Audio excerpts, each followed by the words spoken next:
আসসালামু আলাইকুম, সবাই কেমন আছেন? আজকে আমি চলে আসলাম সন্তোষ জমিদার বাড়ির একাংশ।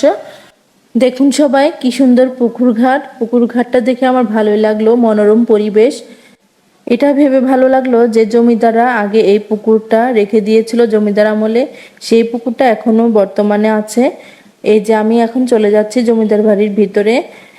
এই জমিদার বাড়িটা এখন বর্তমানে বক্ষবিধি হাসপাতাল হয়েছে। এখানে বক্ষবিধি চিকিৎসা করা হয়। আমি আর আমার হাজবেন্ড বিকেলে ঘুরতে বের হয়েছিলাম, তাই ভাবলাম একটু ঘুরে আসি। এসে দেখি সবাই চলে গিয়েছে তালা মেরে, আর ভিতরে ঢুকতে পারি নাই।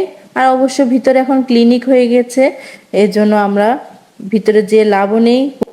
আমি যে কোনো জমিদার বাড়িতে গেলে আমার জমিদার বাড়ির আশেপাশে ঘোরাফেরা করি, আর দেখে ভাবি যে ওদের অতীতটা আমি ভাবি যে জমিদাররা আগে কিভাবে জীবনযাপন কাটিয়েছে, ওদের জীবনটা কেমন ছিল।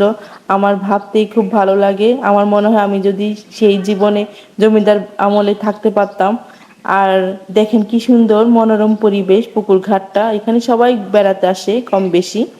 তো বন্ধুরা, ছোট্ট একটা জমিদার বাড়ি দেখালাম, কেমন লাগলো আমাকে কমেন্ট করে জানাবেন। আল্লাহ হাফেজ।